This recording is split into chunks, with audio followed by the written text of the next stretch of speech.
بسم الله الرحمن الرحيم. بسم الله الرحمن الرحيم. الحمد لله رب العالمين، وبه نستعين على كل أمور الدنيا والدين، والصلاة والسلام على أشرف الأنبياء والمرسلين، سيدنا وحبيبنا وشفيعنا ونور قلوبنا محمد وعلى آله وصحبه وسلم. تعلم وتعليم، ذكر وتذكير ونفع والانتفاع والإفادة والاستفادة والحث على التمسك بكتاب الله وسنة رسوله صلى الله عليه وآله وصحبه وسلم، ودعاء إلى الهدى ودلالة على الخير، ابتغاء وجه الله ومرضاته وقربه ثوابه سبحانه وتعالى، مع لطف وعافية برحمتك يا أرحم الراحمين. اللهم نسألك العلم لدني والمشرب الصافي الهني وهب يغني. اللهم نسألك العلم لدني والمشرب الصافي الهني وهب يغني.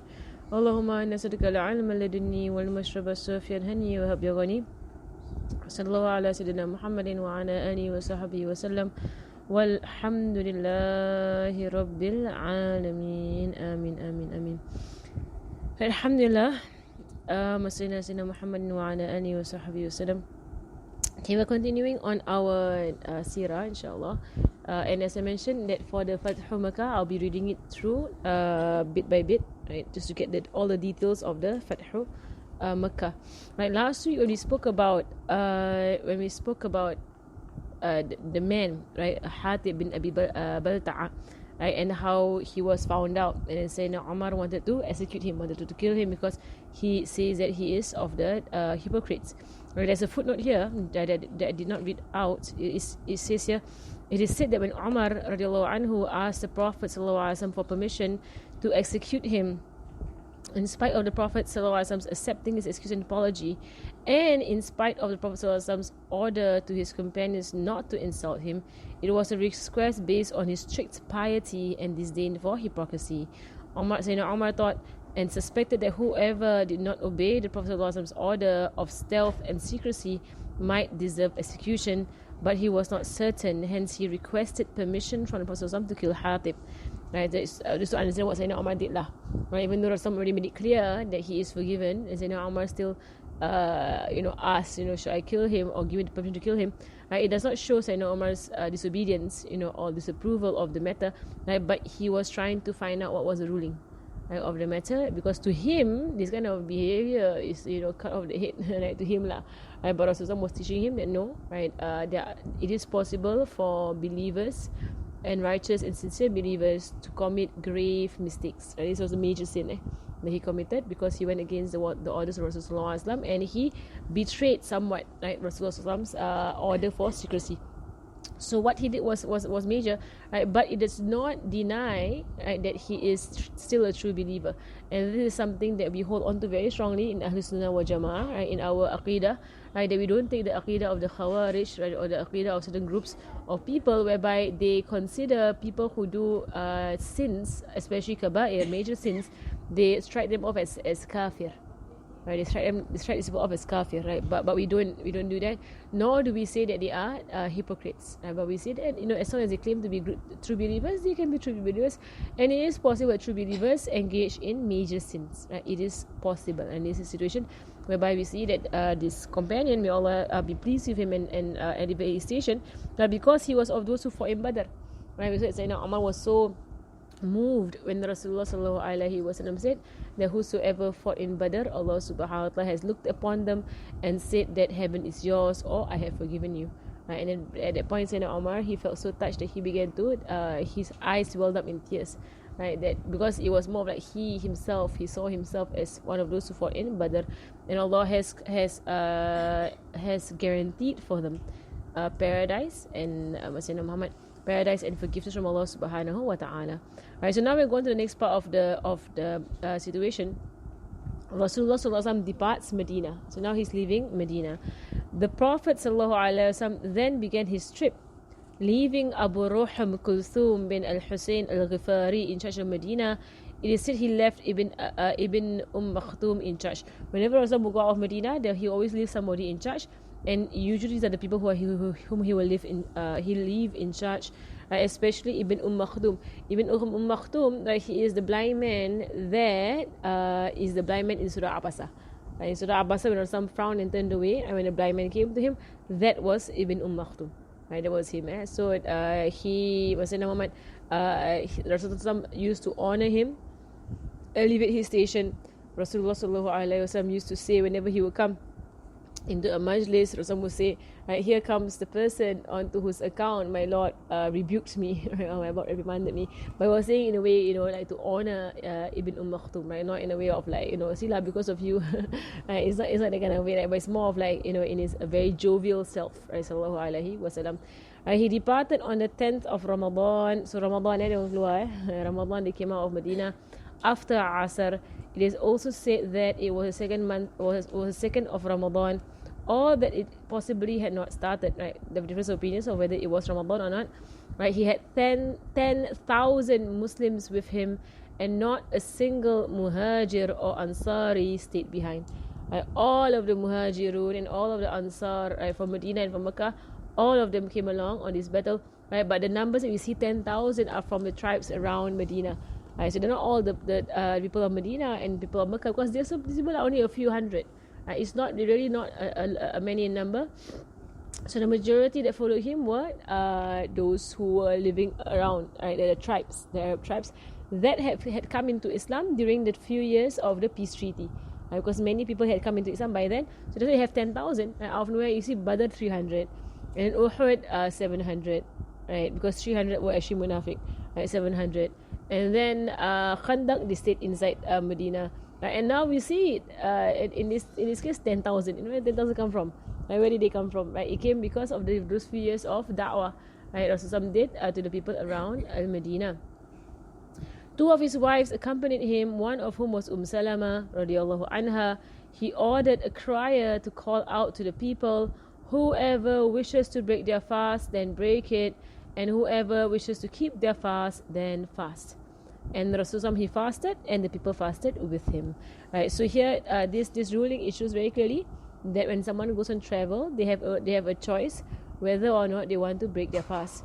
Right. And especially if they find that it is difficult to maintain the fast, then they should break the fast. Right. So the fasting is basically a choice. Whether someone wants to fast or not fast is a choice. However, when it comes to jama' and kasar prayers, right, it is recommended that you jama' and you kasar. Right, that you don't say like, oh no, I don't want to shorten my prayers, or I don't want to jump my prayers. That you refuse to do it, right? Because you say, why should I shorten? That kind of thing. Right? But this is called rukhsah from Allah Subhanahu Wa Taala. Allah give you a leniency in the religion. You are to take it for the prayer aspect, but for the fasting, it's really up to you, right? If you feel that you can maintain it, then you should maintain it all the way lah. Right, so even like if you're flying or whatsoever, when you're fasting, right, and you feel like you don't really like aeroplane food, and like it's might as well fast lah, right, in the aeroplane, right? You can fast when you are traveling, right? There's no issue with that. Abu Sufyan bin al-Haris and Abdullah bin Umayyah bin Abi Umayyah enter Islam. Right, this is the story of Abu Sufyan. Right? After how many years of fighting Rasulullah sallallahu alaihi wasallam, finally he enters Islam. This is a very beautiful story. Right, about Abu Sufyan, and we're going to take it bit by bit. When the Messenger sallallahu alaihi wasallam was at Al-Abwa, and some say at Niqa al-Uqab, between Mecca and Medina, he was met by Abu Sufyan bin al-Haris, his paternal cousin, and his milk brother by way of Halimatu Sa'diyah, and Abdullah bin Abi Umayyah, his cousin through his paternal aunt Atika bint Abdul Muttalib, and Salama's paternal half-brother. They're also connected, because they are a tribe. Right? When you're a tribe, everybody is a cousin of everybody, right? Because it's all from the same bloodline, right? So that's why it's not Muhammad. It's not unlikely lah that they are mahram or not mahram. Then you see he will sit with somebody, and then you're like, how come you see that person? And then for if there was like a mahram somewhere along the line or whatsoever, or family member. Right, so they were at Abwa. Abwa rings a bell because Abwa is where? Outside, is it? No. But that's how. Abwa, where? His mother was buried there. Sayyidina Aminah is buried in Abwa. Right, so it rings a bell. Right? You have heard the word before, Abwa. Right, that is where Sayyidina Aminah, she was buried. Abdullah had been one of the harshest people towards Rasulullah sallallahu alaihi wasallam, and Abu Sufyan, who previous to his prophethood sallallahu alaihi wasallam had been affectionate towards Muhammad sallallahu alaihi wasallam and never left his side, had become his enemy and attacked both him sallallahu alaihi wasallam and companions in verse. Right, see how it flips, eh? So Abu Sufyan used to love Rasulullah sallallahu alaihi wasallam as a cousin, because they were cousins, and he used to honor Rasulullah, love him, and never left his side. But when Rasulullah said that he was a prophet, Abu Sufyan became one of the worst enemies of Rasulullah sallallahu alaihi wasallam. But thereafter, he became one of the best of companions who dedicated his life to jihad, because he said that he wasted so many years fighting Rasulullah sallallahu alaihi wasallam. He regretted how many years he wasted. So when he finally became a Muslim, he said to himself, I'm going to dedicate the rest of my life. Right, the rest of my life I'm going to dedicate to Allah subhanahu wa ta'ala to make up for those lost years. I should have just entered Islam from the very beginning when I saw it, because he's his cousin. And he knows his cousin. And so he was like, sometimes they when they reflect on their life, and they saw a number of years they wasted fighting Rasulullah sallallahu alaihi wasallam, they felt so wrong about doing that. Right, so they repented, and when they entered into Islam, they really spent all of themselves and their money in the way of Allah subhanahu wa ta'ala to try and make up for what they have done previously. But by entering into Islam, Allah has already wiped over all of their bad deeds. Allah has already forgiven, right? But they just feel it lah, and they have done so much wrong against Rasulullah and against the Muslims, right? So when they met him, Rasulullah turned away from them because of the harshness and enmity they had shown him. Right? Rasulullah turned away from them when they came, and they actually did not come to convert.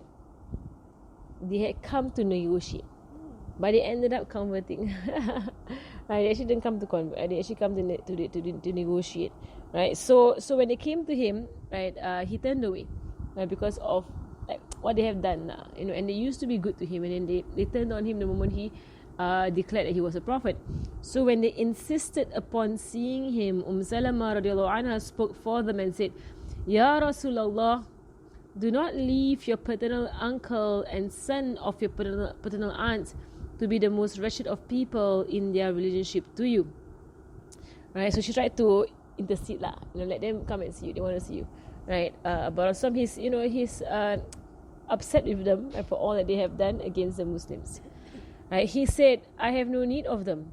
As for the son of my paternal uncle, he disgraced me, and for the son of my paternal aunt and my brother-in-law, he said to me while I was in Makkah, which he said. Right, so of course they have caused a lot of harm to Rasulullah, and that's why I think people of Makkah, they did a lot of damage. People of Makkah. So you see, it's amazing how this conquest occurred for Rasulullah sallallahu alaihi wasallam. Right, and then so when his words reached them, Abu Sufyan, whose son was with him, said, By God, if he does not grant me permission, I shall take the hand of this son of mine and wander the earth until we die of thirst or hunger. Right, so he makes a vow, right, that he will have to see us. Right, I swear by God, if you don't see us, I'm just going to go out there and get lost and then die. In the sense that, like giving an ultimatum to Rasulullah, like you have to see us or I will kill myself. I'll just bring my son out and we're going to wander, and because it's appealing to the mercy of Rasulullah sallallahu alaihi wasallam. Right, so when this reached Rasulullah sallallahu alaihi wasallam, his heart softened towards them. Right, so this Abu Sufyan knows what to say, right, to get Rasulullah to see him. Right, and he granted permission to them. Ali bin Abi Talib radiallahu anhu said to Abu Sufyan, when you meet Rasulullah face him and say which Yusuf's brothers said to Yusuf when they finally met him, right, and when they finally saw that Nabi Yusuf has been given supremacy, right, over them, right, and stationed over them, and they had no choice but to admit, right, that it is true, Allah has favored you over us. I say to him, by God, certainly Allah has preferred you to us, and indeed we are sinners. So Sayyidina Ali advises Abu Sufyan to say this. Right, and there was a footnote number 2. Footnote number 2 is where? Footnote number 2, I missed it. There's a footnote number 2 here. By his words mean, by God, I will not believe in you till you use a ladder to reach the sky while I'm watching you. Then 4 angels return with you, witnessing that you are sent by Allah subhanahu. Okay, basically the one that the other person, Abdullah bin Abi Umayyah, what he said to Rasulullah that upset him, was this words lah. He said, by Allah, I will not believe in you until you use a ladder to reach the sky while I'm watching you. Then 4 angels return with you, witnessing that you are sent by Allah subhanahu wa ta'ala. So that's what he said to Rasulullah in Makkah, in his disbelief of Rasulullah sallallahu alaihi wasallam. Right, so Sayyidina Ali, right, Sayyidina Ali advised Abu Sufyan by these words, right? Just say what the brothers of Yusuf said and just admit that you were wrong. Right, just admit it. Even if you don't want to believe, you don't want to enter into Islam, just admit that you have done a lot of wrong and you were wrong, and he is right, and Allah has favored him over you. For he is such that he will not allow one to be kinder in his speech than he. Right? And Ali knows the nature of Rasulullah, that if you show kindness to him, he will show even more kindness to you. Right? So if you want leniency from him, you just show a bit of leniency and he'll give you a lot, right, from his end. Abu Sufyan did meet him with the words of Yusuf's brother, and Rasul said, no blame will there be upon you today. Allah will forgive you, and He is the most gracious of those who show mercy. And that is Nabi Yusuf's response to his brothers. Right, so when his brothers came to him, and see, it's very similar, Nabi Yusuf's story and Rasul's story here when it comes to Fathu Makkah, right? Because Nabi Yusuf, right, he forgave all these kind of, the atrocities that his brothers did to him, throw him in the well, leave him there, and then he goes into slavery, and then he has all these problems and everything, whereas he was so happy and in bliss with his father. Right, so his brothers caused all of that to happen to him. So very similar story. So Rasulullah, same thing. Right, the Meccans refused to believe, they persecuted him, they tortured him, whatever, and then finally he left. Right? And then they fought him at Battle, Badr and Uhud and Khandaq. Right, and then they don't let them go in for Umrah at Hudaybiyah. Right, so there's a lot of problems with the Meccans, right? But Rasulullah, he took the way of Nabi Yusuf alayhi salam, and he says, there's no blame on you today. Allah will forgive you, and He is the most gracious of those who show mercy. Thus Abu Sufyan became a Muslim, as did Abdullah bin Abi Umayyah, and Rasulullah accepted Islam. Abu Sufyan then sang the following verses in apology for what had come before. This narration, right, is one narration. There is another narration whereby he hesitated, right, and we'll see that narration, I think, in a while, not here, right? Abu Sufyan bin Al-Haris. No, correct. It's a different Abu Sufyan, right? The other Abu Sufyan, right? The other Abu Sufyan is here. The story here. There's two Abu. That's why when I was reading it, I said Abu Sufyan is not his cousin. There was an Abu Sufyan who was his cousin. Right, there is an Abu, yes, and there's another Abu Sufyan. So the Abu Sufyan, there's two Abu Sufyans there. Abu Sufyan is the one that just counted with Abdullah bin Umayr? Yes, this Abu Sufyan is the cousin of Rasulullah sallallahu alaihi wasallam. Is it the one, the husband of him? That no. This one is another Abu Sufyan. Right, another Abu Sufyan here, right? I don't know. We keep hearing about is this one, the one that they had the caravan.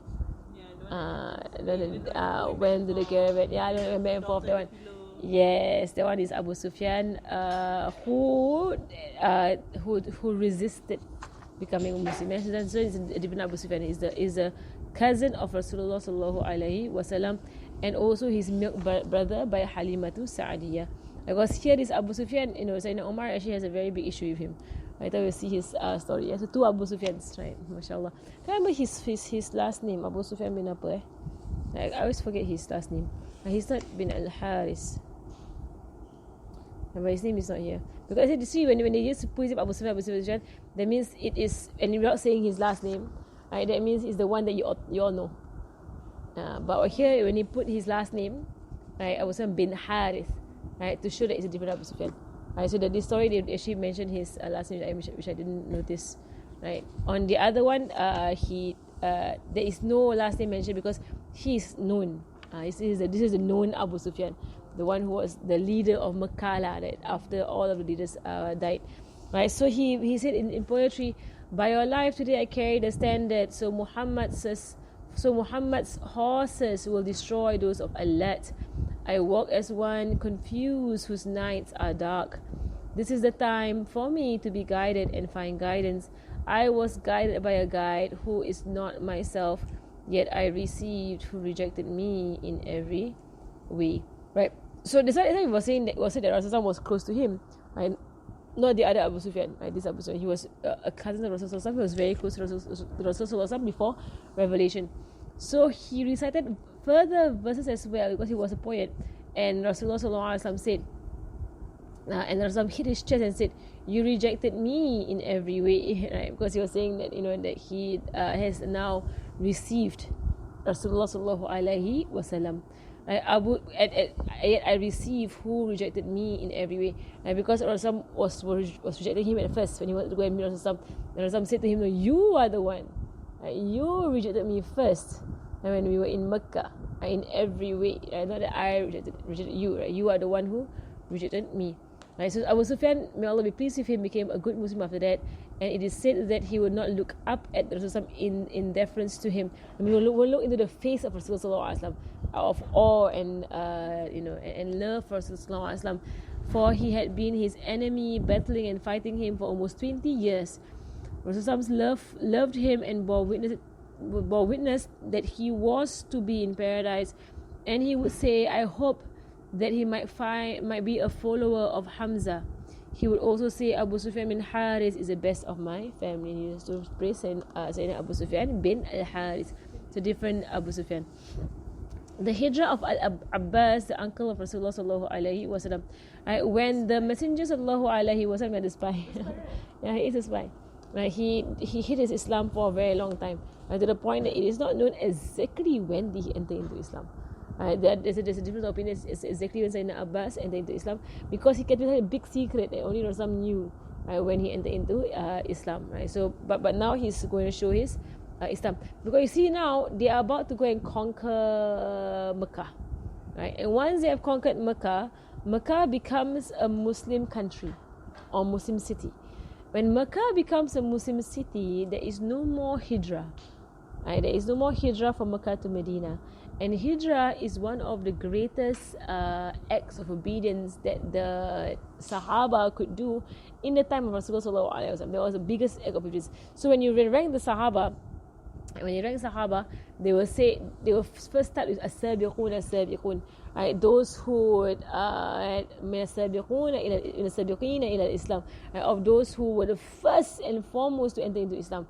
And sometimes they will even number. He was the fifth to enter Islam, or the sixth to enter Islam, the seventh to enter Islam. Right, these are the top-notch Sahaba. Right, and then of them, the top of them, will be the 10 Mubashirin bil Jannah. The 10 who were given the good news of paradise in one hadith. Right, there were 10 of them. Right, and then those who fought in Badr, right, in the ranking of the Sahaba, right, and then those who they did the hijrah, and they fought in Uhud, right, they took the bay'ah to Ridwan, right, at Hudaybiyah. So there are different acts that the Sahaba do that distinguish them, right, in ranking. Right? And the hijrah is one of them, right? That means this wasn't about hijrah. Right? He did his hijrah. So this is of a ranking higher, and it's of the greatest acts of obedience and one of the most rewarded. So Sayyidina Abbas, all this while, right, he was in Makkah, right, as a spy for Rasulullah, right? But Allah placed in his heart to go and hijrah. Right? It's time for him to hijrah. Right? So of course, probably it could also be that he's suspecting that since the treaty is now broken, right, the peace treaty is broken, he's going to suspect something's going to happen, right, something major is going to happen. So it could be that out of his own rational thinking or his own intellect, that he thought it's a good time to hijrah, right, because the peace treaty is already broken, right? So now the Muslims have the upper hand, right? So it's probably a very wise idea to do your hijrah right now. Right, so when Rasulullah was in Al-Juhfa or Al-Suqiyah, he met with Al-Abbas bin Abdul Muttalib, who was migrating with his wife and children. Abbas had entered Islam before Rasulullah made hijrah to Medina, according to Ibn Sa'ad. That means his Islam was before the Hijrah even. I mean, it was quite early, Sayyidina Ibn Abbas, right? But it was kept hidden. Right? And he had remained in Mecca in order to continue the task of giving water to the pilgrims, right? Because there is his family does give water to the pilgrims, right? Thus he did migrate to Rasulullah, and Rasulullah was pleased with him, right? Did not migrate, and Rasulullah was pleased with him. And also that it was mentioned that he was he will send information to Rasulullah from what the Quraysh were up to, right? So number 2, he says here, he stayed in Mecca because he feared for his money and children, and because he used to write to the Prophet ﷺ, telling him the news of the unbelievers. And Rasulullah trusted him. He also helped the weak, oppressed Muslims in Mecca, and they trusted him. So basically, he was doing a lot of work in Mecca. That's why he didn't do the Hijrah. Because the ulama, they talk about all of these things because the Hijrah was compulsory. It was wajib. So they have to answer to why Sayyidina Abbas did not do the Hijrah. Why? Not yet. But he did do it eventually. So he got it. He just got it. When everybody was on their way to Mecca, he came out and he met them halfway. So he counted as somebody who did the Hijrah. Counted. Right, so Alhamdulillah just made it to the Hijrah. Sayyidina Muhammad. Right, so the arrival of Bani Sulaim and the tying of the liwa. Liwa is the flag of war, or the banner. Then Rasulullah marched forth until he reached Qudayd, and there he was met by 900 or 1,000 of Bani Sulaim, among whom were Al-Abbas bin Mirdaz, Anas bin Iyad, Al-Rashid bin Abdul Rabbah. They embraced Islam. Right? So many people that Allah sent, right? About 1,000 people Allah sent, right? And they embraced Islam and said, put us in the forefront of the army and give us a red liwa and our battle cry. And they always have a battle cry. That means the cheer of the battle. So every battle they have a battle cry, right? So sometimes their battle cry is Allahu Akbar, Allahu Akbar. Right? Sometimes their battle cry is, there was once their battle cry is death, death, death. Right? Mount. Right? They have their own battle cries, right? These Arabs. Right? So and every war there has to be a battle cry, right? Because it is, it raises their enthusiasm, their semangat lah. Right? It makes them more, make them braver, right? And want to defeat the enemy. Right? So he did. Right, and they witnessed with him the Fath, Hunayn, and Ta'if. Right, Fath, Hunayn, and Ta'if are 3. Fath is the conquest of Makkah. Hunayn is the battle of Hunayn, and battle of Ta'if is the battle of Ta'if. Right, these 3 come in a row, because once Rasulullah conquers Makkah, the cities around Makkah now feel threatened. That the Muslims are now they are the conquerors of Makkah, and these people in Hunayn and Ta'if, we're going to see later on, in a very beautiful stories, right, of Hunayn and Ta'if, how they came out to fight Rasulullah in great numbers. Right? But you will see that, mashallah, these are all of these battles all different. Every battle is different. It's not the same thing over and over again. Right? So mashallah, it's like from the beginning we began the Hijrah part, like I was mentioning that we need to really learn the battles. Right? Because each battle has its own unique characteristic and its own unique lessons, right, in the battle. So after Rasulullah conquers Makkah, later on we'll go into the Battle of Hunayn and the Battle of Ta'if, right, and they are great battles for us to learn from. A man of them called Qais bin Nusaybah had previously gone to Medina to meet Rasulullah. He listened to Rasulullah's talk and asked him questions, and Rasulullah answered him and called him to Islam, and he responded, meaning that he embraced Islam. And when he returned to his people Bani Sulaim, he said, I have heard the translation of the Byzantines' belief, the cryptic words of the Persians, the poetry of the Arabs, and the prophecies of the seers, all these are fortune tellers, and the sayings of the kings of Himyar, but no words are comparable to the words of Muhammad. Obey me and take your share of him. That means believe in him. Right? So that's why they came out in 1,000. And 900 plus 1,000, because of this one man who went to Medina some time ago. He took Islam and he went back and he told his people, listen to me, right? This man is telling the truth. I know, because I've heard so many people and I've heard what they say, and none of them speak the truth except this man. This man is the only one who speaks the truth. Right? So when the year of Fath came, the entire tribe of Bani Sulaim went forth to Rasulullah and they met him in Qudayd, as what we just mentioned here. They announced Islam, and Rasulullah wrote for them documents giving them certain areas of property, right, in the Muslim empire. Right? They were given land. And this is the way of Rasulullah sallallahu alaihi wasallam. Whenever anybody enters into Islam, he will give them gifts, right? And it is called just to bring their heart closer, right, to Islam. And it's one of the sunnah to Rasulullah sallallahu alaihi wasallam.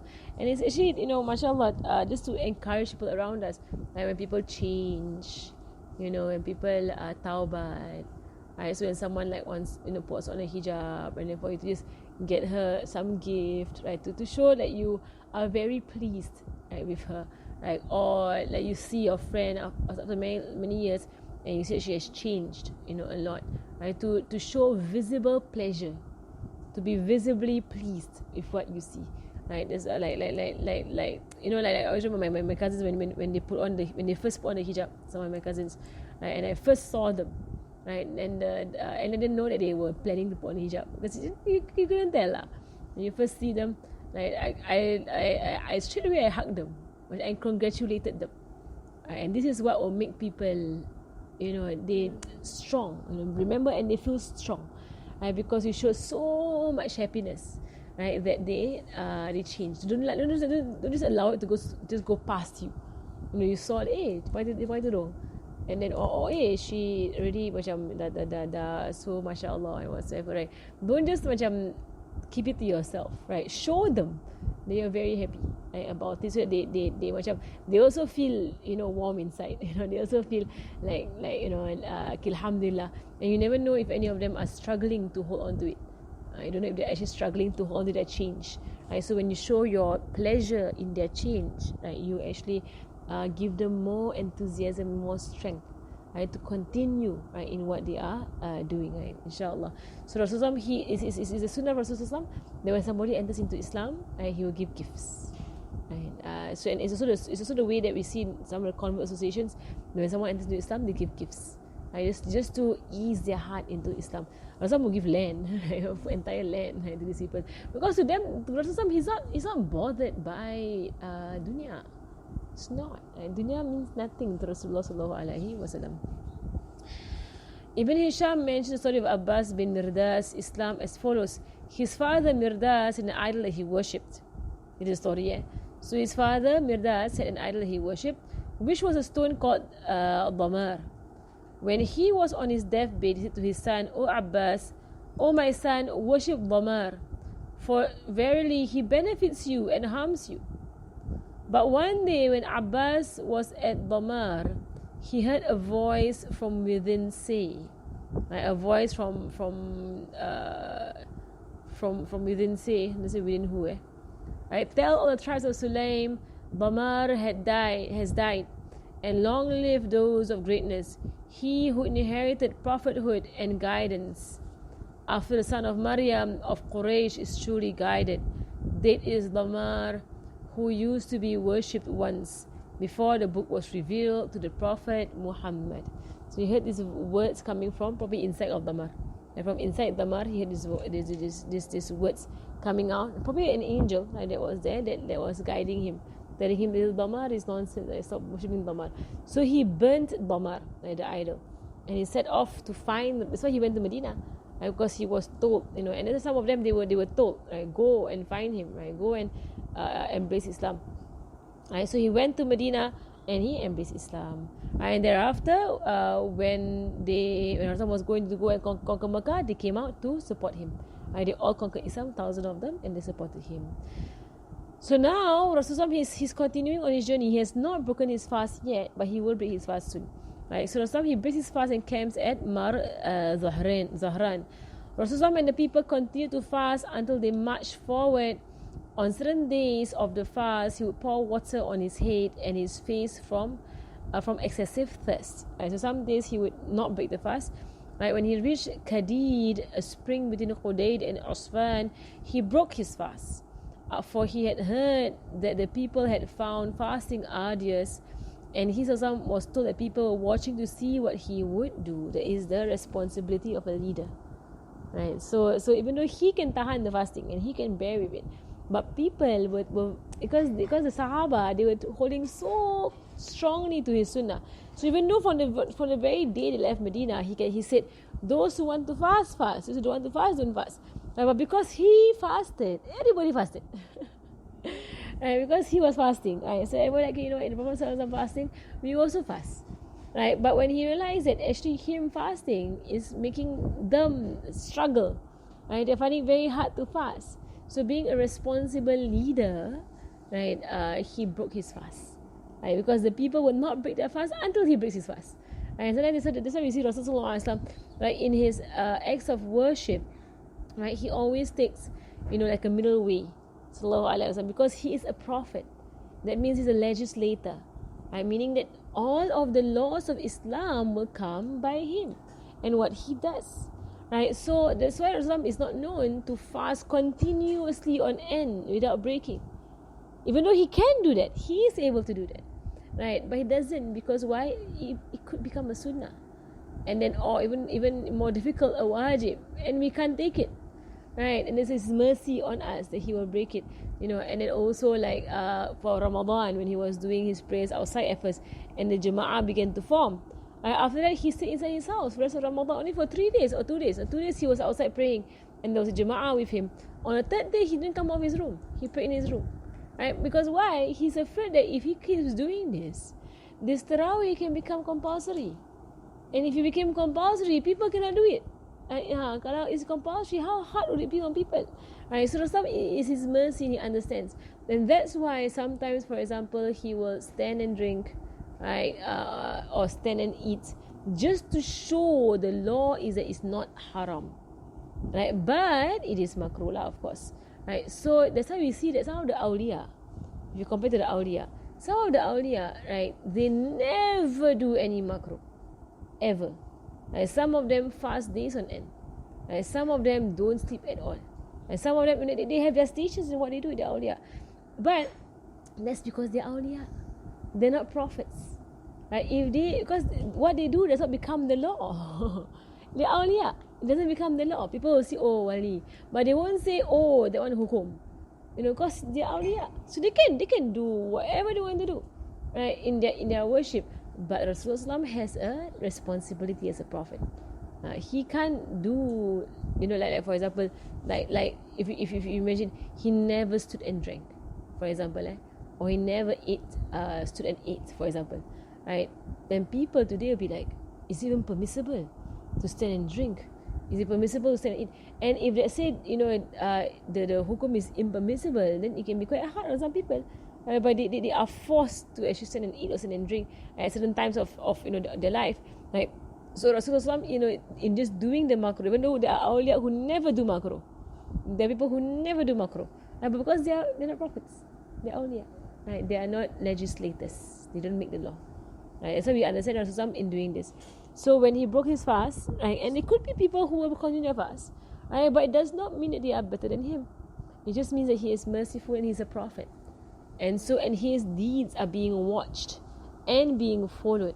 So he has to have responsibility, right, in what he's doing, so the people will not weigh on themselves too much. And this actually makes it more virtuous for him to break his fast than to fast. It's actually more virtuous, right? Because mercy, right? Breaking the fast is from mercy on his ummah, right, on his followers. So he broke his fast after he heard that people were actually not breaking fast because of him, right? Because they were waiting to see what he will do, right? So he broke his fast. So when he was settled upon his camel after Asr, right? So he was on his camel to announce that he's breaking his fast. He sat on his camel after Asr, right? And even you say, Subhanallah, after Asr, dah nak buka dah. It's very close to the breakfast, almost Maghrib. Right, you're like, if I break fast, I'll break fast in the morning. I won't break fast in the evening. Right, but he did it. He broke fast in the evening. And we all like, dah asar, I just wait a few more hours, I can book. Right, I mean, you would think that, right? Mashallah. Right, he just to show the law. So he came on his camel after asar, called for a container of water, put it on his camel so people could see him. And he was showing them, and then he drank. Right, so they can see that he drank. He was told some people fasted anyway, right? And he said those are disobedient, right? Meaning that some people, like, they were forcing themselves to fast, right, in this way, right? Is basically not that they are sinning, right, in any way, right? But it's just that they're not following the Prophet sallallahu alaihi wasallam, whereby he was showing a sunnah that if you find difficulty in your travel, right, then you should fast. Right? There was once a story also in the sunnah also, right, whereby there was a man, I think it's coming up soon, right, but there was a man who was fasting, and his people, they were traveling lah, and they had broken their fast, right, and his people were serving him like by fanning him, carrying him, because he's so weakened by his fast. So Rasulullah saw this going on, and he asked them, what are you all doing, and what's wrong with him? And they said, oh ya Rasulullah, he's fasting. And Rasulullah said that this is not of the meaning of the hadith, something that it's not virtuous. It's not virtuous to like not eat and not drink and then fast and then people serve you, right? Because you insist on fasting when you cannot fast, don't fast, right? But because you force yourself to, and then then you become so weak, cannot get up, people carry you around, and people who carry you around, they are the ones who broke the fast. Right? So it's better that you actually break your fast, right, in this way. So that's when you must see things that are virtuous. And the Rasulullah, the story of the man who came to Rasulullah and said, Ya Rasulullah, I want to fast, how much should I fast? And Rasulullah said to him, fast 3 days a month. And the man said, I can do more than that. And Rasulullah said to him, then fast twice a week, right, Mondays and Thursdays. And he said, I can do more than that. And Rasulullah said that then fast every other day, the fast of Dawood, but don't do more than that, right? And the man, he began doing it every other day, right? And then to the point where he's about to pass away, and at the point of his old age, and he said that had I only listened to the Prophet ﷺ and taken the 3 days a month, because now it's difficult. Every other day you want to fast, every other day it's very hard, and especially in the old age. The Rasulullah, he encourages, just take a bit and then have istiqamah on that, right? Because even the istiqamah in old age, that is difficult, subhanallah, right? So mashallah, Rasulullah in his mercy, Abu Sa'id al-Khudri narrates, we traveled with Rasulullah to Makkah while fasting. We stopped at a campsite and Rasulullah said, verily you have drawn near to the enemy, and breaking your fast will make you stronger. Right, here shows the reason why he broke his fast, because they were anticipating some sort of fight. There could be a fight. Right, so if there's going to be a fight, then break your fast. Prior to this, they were just traveling. There was no, even though traveling in the desert is no joke. So it's not like us sit in the bus or sit in the aeroplane and we cannot fast, so tired. Right? For them, they're traveling on camel, right? And then they still fasted, and they only broke their fast because they are anticipating that there could be a fight. Right? And then when you want to fight, you have to be stronger. And this was a license. Some of us fasted and others broke their fast. When we reached another campsite, he said, you will meet your enemy in the morning. Breaking your fast will strengthen you, so break your fast. This was in order, so we broke our fast. Right? That's why there's something that those who refused to break their fast, they were disobedient, because he told them, break your fast. He said clearly, break your fast, because you are going to meet an enemy. Another narration, Abu Sa'id, he said, when we reached the nearest campsite to the enemy, he ordered us to break our fast, so we broke our fast, so that they will have the strength to fight the enemy. Or something. Then continued not to fast out of leniency to the Muslims until the end of the month. So that Ramadan, he didn't fast a lot of the Ramadan. Right, Ramadan, because it was conquest of Makkah, and there was fighting at Hunain, and then at Ta'if, right? So he ended up not fasting a lot in that month of Ramadan. And so we learn Sirah, you learn a lot of things about what happened to the Muslims. Huh? Yeah, it happened in the month of Ramadan, the whole thing, right? So they do a lot of qada thereafter lah, right? Because of fighting, right? But of course it's travel lah. It is travel, so they are not fasting, right? So Rasulullah, he resumed his march until he reached Zahran at night. He ordered his companions to build 10,000 fires and made Sayyidina Umar bin al-Khattab head of the guards, right? 10,000 fires. When Al-Abbas and Abu Talib saw that, he called out to himself the cry to warn of an impending attack. Be warned, O Quraysh, be warned. Right? And then he said, by God, if Rasulullah enters Makkah by force, before they go and seek his protection, it should be the end of the Quraysh until the end of time. Right? So he rode upon Rasulullah's white mule, seeking a woodcutter or dairy farmers, or one on an errand to Makkah. So they would go to the Quraysh and informed the Quraysh that Rasulullah is about to enter into Makkah, right, before he entered the city by force. Right, so Sayyidina Abbas, he was the one who saw that, okay, the Quraysh better start to, bow, right, and seek peace and protection from Rasulullah sallallahu alaihi wasallam. Don't let this be a hit-on warfare, right? So Sayyidina Abbas, Rasulullah, he told them to build 10,000 fires, right, just to show their numbers, to show how great they were as an army. So they built 10,000 fires. No, they don't need. You don't need one fire per person. You need 5 people can share one fire. But 10,000 fires is just to scare the enemy, like the people of Makkah. Huh? I thought the enemies can't see us. That's why Sayyidina Abbas sent the messenger. No, they can't see. They're not aware. They were not aware. But now they're coming aware. Like Sayyidina Abbas sent the messenger, right, to go and tell the Quraysh, you better come out now, come out now. And his dua was that they will not be aware until he arrives. He's already arrived. He's there now. Right, they arrived. Right, so Sayyidina Abbas sent the messenger. Quraysh seek information. Abu Sufyan embraces Islam. This is the other Abu Sufyan. Right, Allah subhanahu wa ta'ala conceal all information from the Quraysh. That's your answer. Right, so that they received no news of Rasulullah sallallahu alaihi wasallam and were not aware of his plans. Right, they were completely blurred. They had no clue this was going on, and were troubled and fearful of an attack against them. So they sent Abu Sufyan to gather information and said, if you meet up with Muhammad, seek protection for us. I mean, seek on from his mercy. And they know lah, they are kafir, but they know that if you ask him, he will not fight you. Right, just ask. Just go in there and ask. And just be humble a bit, tunduk a bit, bow your head a bit, and then go and ask him. Right? And he will not fight you.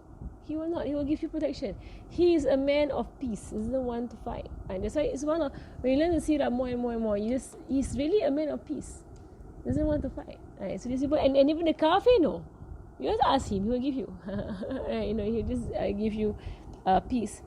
So Abu Sufyan went forth with Hakim bin Hizam and Budayl bin Warqa, seeking information about Rasulullah, about the Messenger sallallahu alaihi wasallam. Rasulullah sallallahu alaihi wasallam had said on the night they entered Makkah, or they neared Makkah, not entered, they neared Makkah. In Makkah, there are 4 individuals of Quraysh that I feel are above idolatry and I wish Islam for. Right, so there are 4 people in Makkah still haven't become Muslim. Right, and their intellect should have brought them away from idolatry at this point. They're above idolatry. They're not that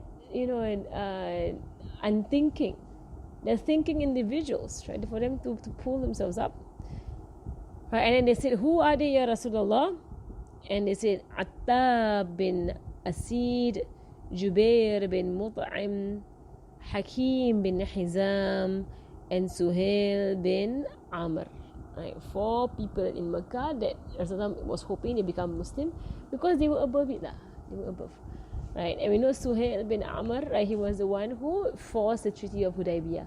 Right, he was the one who negotiated with Rasulullah, and he was the one who refused to write the name Muhammad Rasulullah, but he insisted that it be Muhammad bin Abdullah. Right, the same Suhail, like I mentioned the story previously.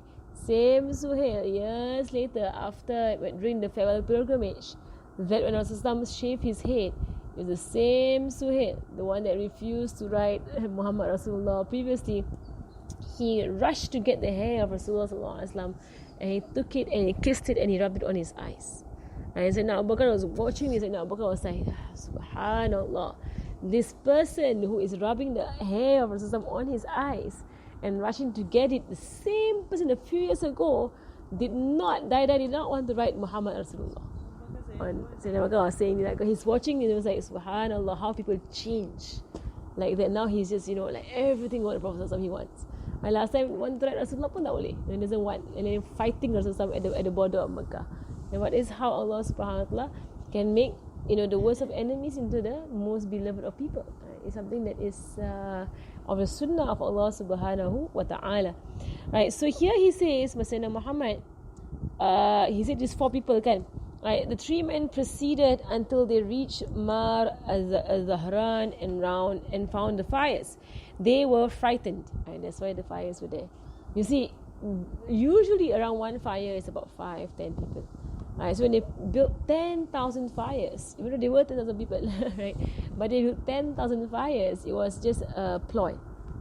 It's a ploy whereby just to trick the enemy. And they saw so many fires. How many of them are there? They can't, they can't imagine how many people are there. But actually, just fires. That's all. Right, that's why even if you remember during Badr, when Rasul sent a spy to the Quraysh, right? And because back then, and of course you see a huge army, you can't count how many they are, right? You can't. So when he sent a spy to the Quraysh to ask them how many people there are, he asked them how many camels do they slaughter every day to eat. So from number of camels they slaughter, because one camel can feed how many people, right? They just multiply that kind of thing, right? And then they know how many people there are actually. Same thing with the fires. You see number of fires, you can tell about roughly how many people there are. Right, but of course that was a ploy lah. Right, they made a lot of fires for no reason. They just made a lot of fires. Right, so 10,000 fires. So they got frightened. True enough, that was the plan of Rasulullah. And Abu Sufyan said, "I have not seen such fires or battalions as I see on this night. It is the fires of Arafah." Budayl said, "By God, it is Khuza'ah gathered by war for war." Abu Sufyan said, "Khuza'ah are too weak and too few to be the cause of those fires and battalions." That means this is not the Khuza'ah tribe, right, that we went against. This is it's something else altogether. Then guards from Rasulullah discovered them and took them to Rasulullah, because they were spying lah. Right, they were there spying, right, and they were summoned to Rasulullah. Right, there's another narration that said that Rasulullah sent some of his horsemen to capture spies and scouts, and that Khuza'ah stood ground on the road, allowing none to pass. So that when Abu Sufyan and his 2 companions entered upon the Muslim camp, the horsemen took them under the cover of the night. And the 3 men asked, "Who are you?" They said, "This is Rasulullah and his companions." Asked them, "Who are you?" And Abu Sufyan said, "Have you heard the likes of this army, one which set up camp upon the land of a people without them knowing?" Right? Is that, like, has this ever happened before? An army this huge, this great, setting up camp right next door to the enemy, and the enemy not aware at all, like completely caught by surprise. Like, is this even humanly possible for a huge army to sneak up on their enemy? He literally sneaked up on them. Macam, not rational, right, or not logical for a huge army to surprise attack the enemy in the town. So Abu Sufyan, have you ever seen this before? This kind of huge army appearing out of nowhere, right next to us, the enemy. Right, and they were brought to Umar bin Khattab, for he was the commander of the guards. Some put him as the commander of the guards. Right, so Umar bin Khattab. Right, and he said, "Imprison them." So they imprisoned them till morning, and they took them to Rasulullah sallallahu alaihi wasallam. So Umar tak bagi chance. Right, straight away, you found the spies, I'll go and imprison them. Right, he said, Abu Bakr said to Rasulullah on the same day, "I had a dream in which I saw you near Makkah, and a dog came towards us snarling. When we drew close, it lay on its back, and we could see milk trickling from its teats. He said, 'Their harm is gone, their good has come, and they will besiege you with their blood ties, and you will meet some of them. So if you meet Abu Sufyan, do not kill him.'" Right, so now Abu Bakr had a dream. Right, that as you go towards Quraysh, like, so the Quraysh was likened to be a dog, like a dog. So they bark, right? But actually nothing. They just bark only. I mean, they try to threaten you and try to scare you away and go away. But when you come near the dog lie down on his back. Right, and it means the dog is give up lah, surrender. Right, there is no fight with this dog. Right, so Rasulullah knew that this meaning of this dream is that there is no more harm from the Quraysh. The Quraysh from now on is guidance for them, right? And that they will try to get onto your good books after all they have done lah. They will try to get into the good side of Rasulullah by saying that we are cousins, right? We have blood ties, we are cousins. That's why he said when you meet Abu Sufyan, don't kill him, because Abu Sufyan is going to be Muslim. Right? Because and the reason why Rasulullah has said that is because Abu Sufyan is one of the worst enemies. He was the one who led all this, led Khandaq. He was the one who, harmed the Muslims, and he led Makkah, basically, Abu Sufyan. So that's why he had to say, if you see Abu Sufyan, don't kill him. Okay, he's going to be Muslim. Just let him be. So according to Ibn Ishaq, when Al-Abbas went out at night to seek someone to tell Quraysh about the Prophet ﷺ, that he has arrived at Mecca. And Abbas is doing this not out of his obedience to Rasulullah ﷺ, right? Because they were told not to inform the Quraysh on their journey there. So when they have reached there, Sayyidina Abbas saw that there was benefit in telling them now. Because now it's too late for them to prepare an army, right? And it will affirm for them or guarantee for them peace, like a peaceful walkover. Right? So he was informing the Quraysh, to tell the Quraysh, please come out, right, and just surrender and ask Rasulullah to keep you all safe and don't fight. Right? Just do this. Right? So Zainab is doing this, like, it's not against the law, the ruling of or the commandment of Rasulullah sallallahu alaihi wasallam. Right? So he goes out there and he says, and Abbas says, where are we? Right? So he goes out at night. Right? He met Abu Sufyan. So when at night he met Abu Sufyan. So he gave him a ride on his mule. Right? They were riding together.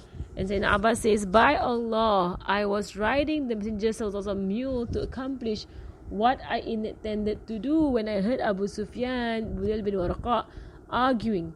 I recognized Abu Sufyan's voice, so I cried, Abu Hanzala. That is his kunya. He recognized my voice and he said, Abu Fadl. And Abbas is his kunya also. And I said, yes. And he said, what is the matter? I sacrificed my father and mother for you. And I said, mercy unto you, O Abu Sufyan. Here comes the Messenger ﷺ with an army, a huge army. Woe to Quraysh, woe to Quraysh. By God, you all better start being prepared. And he said, so Abu Sufyan said, what to do? I sacrificed my mother and father for you. Like, what do you advise us to do? We can't fight at this point. 10,000 of them. We can't even gather enough people. Right, so he says, by Allah, if he gets hold of you, he will strike your neck. Right, so Abu said, there might be, especially those who are severe enemies of Islam. Right, there are those whereby they are to be killed. Right, so he might strike your neck. So ride behind me on this mule that I may bring you to him and ask for your safety. So he rode behind me and his two companions returned to Makkah. They went back. So Abu Sufyan goes off first. Right, so he trusts Sayyidina Abbas anhu, and Sayyidina Abbas, like they have friendship lah. There's a sort of friendship that he was also going to protect Abu Sufyan. I took him with me, and each time I passed by the fire of the Muslims, they asked, who is this? But when they would see me on Rasul's mule, they would say, the uncle of the Prophet ﷺ on his mule. And because they can recognize the mule of Rasulullah, so nobody suspected that Sayyidina Abbas was bringing Sayyidina Abu Sufyan or Abu Sufyan into the camp of the Muslims. No one suspected, because otherwise somebody might have caught him and held him prisoner or killed him. So Sayyidina Abbas put him on the mule of Rasulullah, so nobody touched him, and nobody even asked who is that, because it's at night and they can't see. Right, so until I passed by Umar bin al-Khattab's fire, right, and then he said, who is this? Right, and he does not assume anything as Sayyidina Umar.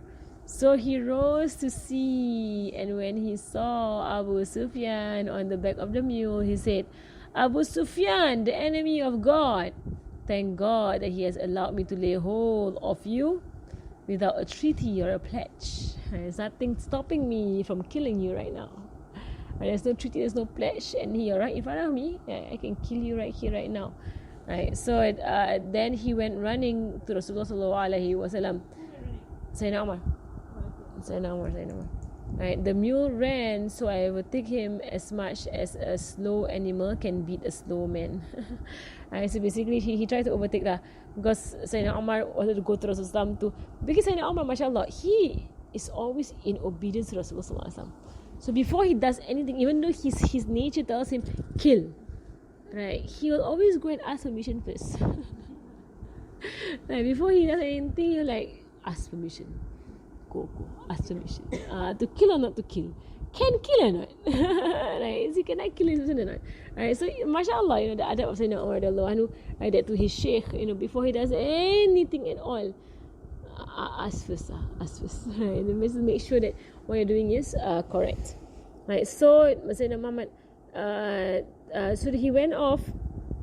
I overtook him, and I charged off the animal and entered Rasulullah.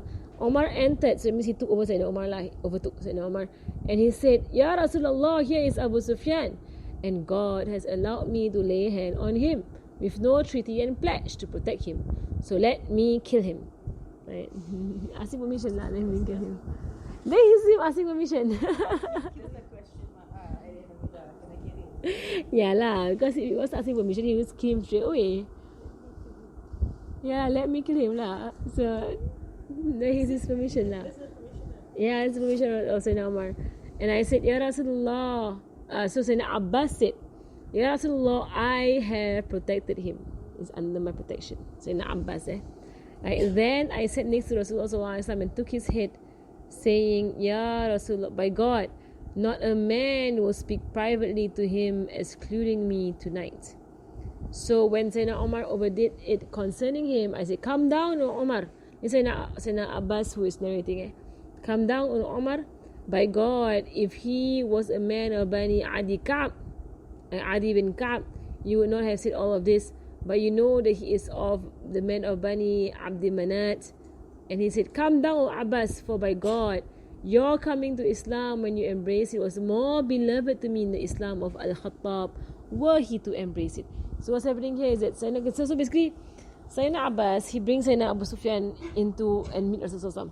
And he is thinking that, you know what, it's just to seek protection, right, for the people of Makkah and for Abu Sufyan specifically, because Abu Sufyan has done a lot of crime against the Muslims. So he needs protection. If not, then what you see lah, he'll be killed. Because he is one of the biggest criminals of war, right, against the Muslims. So Sayyidina Abbas having mercy on Sayyidina Abu Sufyan, you know, and he says, you know, just come with me, you're under my protection. Sayyidina Umar sees this, and he's like, you know, we ask the Prophet, okay, do we kill or do we protect him? So they go inside, and Sayyidina Umar kept trying to convince Rasulullah to let him kill me, let me kill him lah, right? And Sayyidina Abbas said, I will not leave his side. Nobody is to go near Abu Sufyan without me there. So Sayyidina Abbas macam mashallah, he's really like he's guarding over Sayyidina Abu Sufyan. Nobody can touch him. Right, so and Sayyidina Umar, he was overdoing it like in his like trying to say that Abu Sufyan should be killed.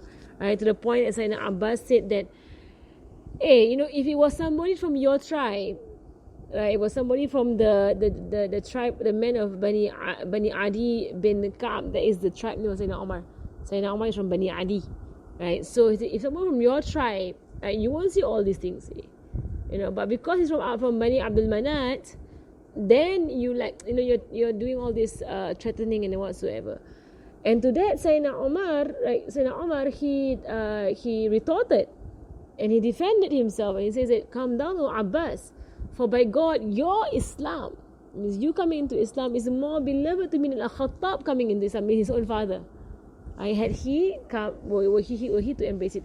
But it was Sayyidina Umar's father passed away before Islam or something like that. He passed away early. So I don't hear much story about him. Sayyidina Abu Bakr's father ended Islam. You will see soon enough, right? The conversion or the entrance into Islam of the father and the mother of Sayyidina Abu Bakr radiallahu anhu.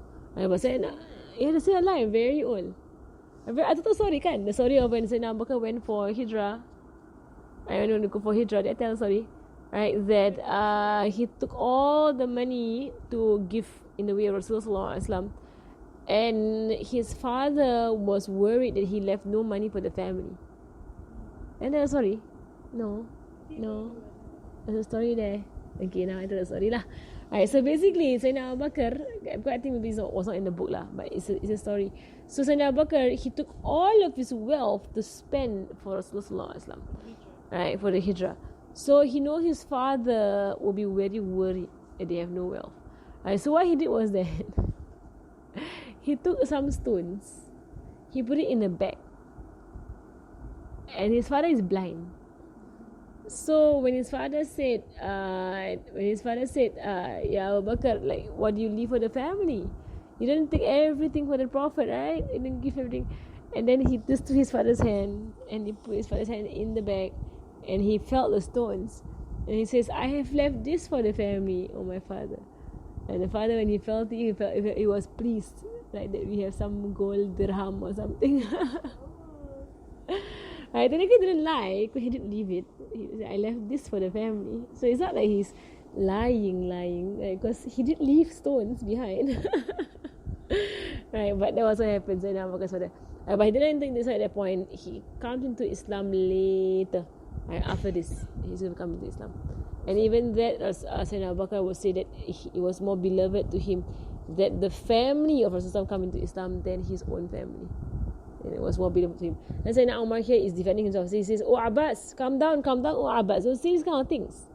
That, I'm only attacking Abu Sufyan because he's not my tribe. It's not about tribe anymore, we're Muslims. When it comes to Islam, it's not about tribe. And he says that, Oh Abbas, for God, you coming into Islam is more beloved to me than Al-Khattab himself coming into Islam, his father. Right, so some said, go and take him to your camp. That means go and protect him, Oh Abbas. And when this morning, bring him to me. So I took him to my camp and he spent the night with me. And when the morning prayer was called, the people erupted. And Abu Sufyan was frightened and asked, what do they want to do? After a minute, all came out of the tents, the call to the subuh prayer. And I said, prayer. And this is what Abu Sufyan began to witness. And the beauty of Islam. It's always that. And they will always begin to witness the beauty of Islam. Then Iman begins to creep into their heart. Slowly, it will shine into the hearts of these people. So when Abu Sufyan saw them fighting over Rasulullah's wudu water, the daily affair, everybody would take his wudu water. Right? And when he saw the prayer, they would bow when he bowed, they would prostrate when he prostrated. I mean, so much synchrony in the prayer, and it was beautiful to watch how these people pray. He said, "Oh Abbas, does he not order them of anything but they do it?" That means whatever he tells them to do, they will do anything. And then Abbas said, were he to forbid them from food and drink, they would obey. And they actually were doing it just now. Previously when they didn't break the fast, they all didn't break the fast. Right? They would obey. And he said, I have never seen a kingship like this, like what I am seeing tonight. And not even the kings of Kisro and the kings of Caesar. No king is like this. Everybody, their people are just so every tiny thing they want to obey, and every tiny thing they want to take. And what kind of king has that? What kind of government? What kind of leadership has that kind of thing? But last time it was present, right? So so then he ask him concerning your people, the Quraysh, will he pardon them? Right. So in Abbas, he pushed Abu Sufyan to go and ask. Just ask. We know his nature. We know his character. Right? Don't be afraid. He's gonna allow it. Just go and ask. So Ibn Abbas took Abu Sufyan to Rasulullah and he saw him and he said, mercy unto you, Abu Sufyan. Right? Because Abu Sufyan is, he's better than this to be kafir at this point. So he says, mercy unto you, Abu Sufyan. Has the time not come for you to know that there is no God but Allah? Right? Isn't it enough, right? Dah lah. Until when you want to deny there's no God but Allah? Right? And Abu Sufyan said, I sacrificed my mother and father for you, and that is the way they speak in Arabic lah. Right? How patient you are, and how generous, and how attentive to the bonds of blood. By God, were there another God but Allah, I would believe he would have benefited me by now. Right? So Abu Sufyan, he knows he's a believer in one God at this point. He knows that others are useless. Because he says that, if there was another God except Allah subhanahu wa ta'ala, then by now we would have seen some fruit of our worship of his idols. But after this point, there has not been any benefit whatsoever in worshipping them. So I know there's only one God lah, and that's the God that's on your side. Right? You are serving, not us. We're not on his side. Right? And then he said, mercy unto you, Abu Sufyan, has the time not come? No, has the time not come for you to know that I am the Prophet of Allah? Second question. So it's trying to get the shahada out of Abu Sufyan. So Abu Sufyan affirmed the La ilaha illallah. He said, I know. If there was another God, by now there would have been some benefit in worshipping him. But we see no benefit in worshipping the idols. We know there is no God except Allah subhanahu wa ta'ala. So the second thing he said, isn't it time for you to know that I am Rasulullah? And to that, he denied. He denies his part. He says, I sacrificed my mother and father for you. How patient you are, and how generous, and how attentive to the ties of blood. By God, as for this, I have my doubts. You still have your doubts. What are you doubting, right? I still have my doubts.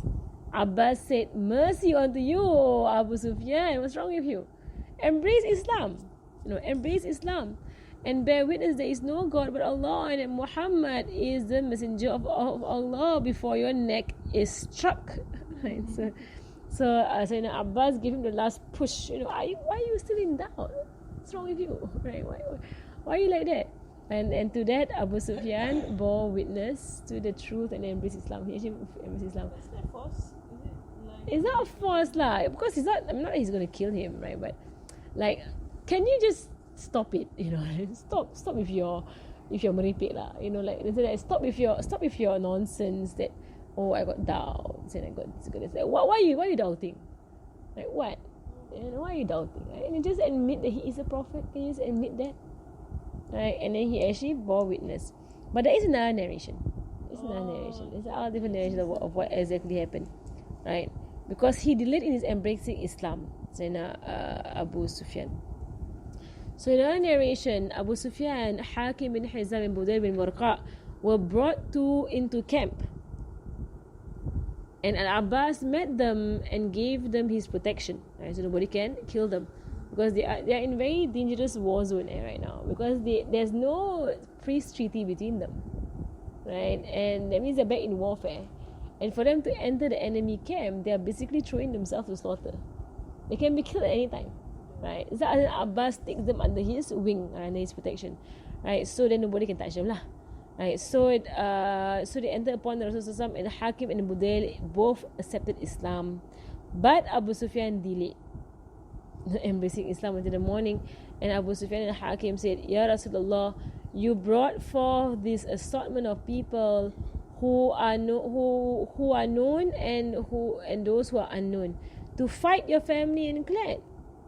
Right? So basically these people, they became Muslim, and Abu Sufyan became Muslim in the morning. It means he took the night to think about it. But same thing, but actually these two riwayat, they actually come together. Right? That while Budayl bin Hizam and Hakim bin Hizam took Islam at night, Abu Sufyan the next morning he took Islam, but by the words of Sayyidina Abbas lah. Right? Like, until when you want to wait? Until Abbas. So then he came and said, Ya Rasulullah, you took all these people, you don't even know who they are, and you're going to fight your own clan and people who are in Makkah. Makkah is your own clan, Makkah is your own people. You're going to fight them by these strangers out there. Why are you doing this? Right? But Rasulullah said to him, the Quraysh are greater in sin and transgression. You have broken the treaty of Hudaybiyah, and you have helped against Bani Ka'ab in aggression and sin in the sanctuary of God and His safety. Right? So Rasulullah scolded them back. And what are you talking about? You all were doing such terrible things to us, and we are your family. Because Abu Sufyan was saying, you bring strangers to fight your family. Then why are you doing these kind of things? And he was like, you fought us, and we are your family. For how long? And you broke our treaty. I mean, you're all even more atrocious. Like, don't call us. Why are we doing this? And they're not even fighting anyway. It's marching up. Alright. So Budayl said, you speak the truth, Ya Rasulullah. They have deceived us. This Bani Ka'ab, they deceived us by God. Had Quraysh left us to face our enemy on our own, they would have harmed us as they did. Abu Sufyan and Hakim said, you are justified, Ya Rasulullah, to turn your enmity and plans against Hawazin, for they are the fathers in terms of blood ties and strongest in animosity. Rasulullah said, I ask for my Lord to join for me the conquest of Makkah and the honoring of the Muslims within it, and the defeat of the Hawazin and the acquisition of their property and captives. Abu Sufyan and Hakim said, Ya Rasulullah, pray for our safety. Are Quraysh safe if they withdraw and refrain from fighting you? And Rasulullah says, yes, whoever refrains from fighting and closes his door is safe. Right? That's how he assures it. So basically, the entire conversation here that you're wondering what I'm talking about, right, is basically they were going back and forth about this Bani Ka'ab that broke the treaty. Right? So they're like, so the Quraysh, Sayyidina Abu Sufyan said, they were the ones, they did this, and then it was better for us not even to be alliance with the whatever, right? And then some said, and they spoke about certain tribes in Makkah, those who are far from Rasulullah and those who are beloved to him, right? And those who are far and those who are of animosity towards him, right? Then they asked the question, can we be assured safety? And he said, whoever does not fight me is assured safety. Right? And then Sayyidina Abbas, he said to Rasulullah, Ya Rasulullah, Abu Sufyan is a man who likes to be mentioned. He likes to be special. Right, Abu Sufyan. So give him something lah, make him special. Right? Because he's a leader of Makkah, and Makkah has terribly failed, right, at this point. And the people of Makkah, the Quraysh, terribly failed. So give him something just for him to hold on to lah, to show that he's still somebody of station. And that is the sunnah of Rasulullah. When somebody of station comes along, he will give them more, right? Or he will give them more station. He will elevate them lah, in a way, right? If somebody of station comes. So Rasulullah, so Sayyidina Abbas said, Ya Rasulullah, Abu Sufyan is a man who loves distinction. So grant him something. Let him be proud about something lah, right? And then he said, yes. Whoever enters the home of Abu Sufyan is safe. Whoever enters the masjid is safe. Whoever casts aside his weapons is safe. Whoever locks his door is safe. Whoever enters the home of Hakim is safe. And the home of Abu Sufyan was at the highest point of Makkah, and Hakim was the lowest point. Right, so while you see, what does them say here? Like whoever leaves his weapon, whoever locks his door, whatever, you can find a lot of safety anywhere else. But he specifically mentioned Abu Sufyan's house just to make you happy lah. Oh, my house also, that kind of thing. Just to make Abu Sufyan happy. Sayyidina Abu Sufyan. Alright, so alhamdulillah, okay, we stop there for today, inshallah. And the next time, let me just see it. So like what Habib mentioned is that Abu Sufyan, he witnessed the great tarbiyah of Rasulullah on the companions. He has never seen such obedience of a people, right? And Abbas said, and when Abbas told him, right, that this is how they are, right? If even if they were told not to eat and drink, they would do it. And Sayyidina Abu Sufyan said to Sayyidina Abbas, for surely, O Abbas, that the kingship of your nephew is far and wide, it is great. And Sayyidina Abbas responded saying that it is not kingship, it's prophethood. Right? You're getting that wrong. What you're witnessing is not a king, it's a prophet. Right? That's why it's different. A king is different. King people try their best to do the minimum and then run away. Right? They don't want to be of full service. But this is a full service. It's only one reason. He's a prophet. As I now, Abbas, he actually corrected that. It's not his kingship. It's prophethood. Right? So that's why that it cost Abu Sufyan, when Abbas pushed him on it, like, can't you just bear witness that he is a prophet? Then Abu Sufyan took it, right? He bore witness. But I did say before, I said, Fisher and Fiqh, there's something in my heart against it. I don't like saying it. But that was the thing that was in his heart, was actually not doubts or whatever, was just arrogance. I can't say that he's a prophet. He's someone that I grew up with. I knew him when I was young.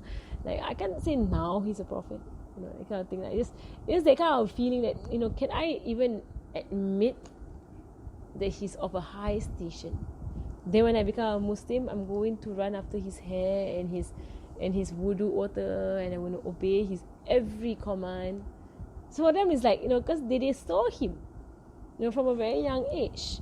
And actually, this is actually something that is said lah, Allahu Alam, that the people closest to a wali don't see his wilayah. People who are close to a wali, they don't see his sainthood. Those who are close to saints, they actually don't see his sainthood. And Allahu Alam, there are those who do see it, but there are those who because you get so used to them, and you see their humanity, their humanness, and whatsoever. So after a while, you don't hold them in very high reverence and dignity, because you see wake up macam apa, and sometimes bad mood, and sometimes human lah, it's human, right? But in a sense, those who are around the wali, they don't see the wilayah, the sainthood, right, of this person. And that was also the problem with the Quraysh, with Rasulullah, because they grew up with him. Right? They grew up with him, so they couldn't see it, right? Because they don't want to see it, right? Because they grew up with him. Same thing with all the prophets. There are people who say, you were amongst us since we were young.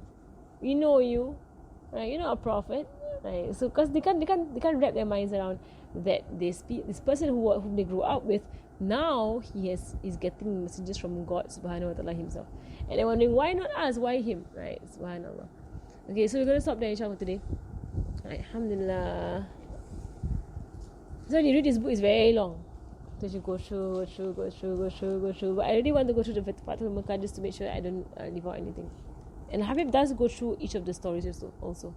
He does go through each of the stories that are mentioned here. وصلى الله على سيدنا محمد وعلى آله وصحبه وسلم والحمد لله رب العالمين. الفاتحة. أن الله يرزقنا علما نافع وعمل خالص مستعان للهدى ويصلي بقول النبي محمد صلى الله عليه وسلم الرحيم وعلمنا ومشايخنا وذوي الحقوق علينا وإلى حاضرة النبي محمد صلى الله عليه وسلم. الفاتحة.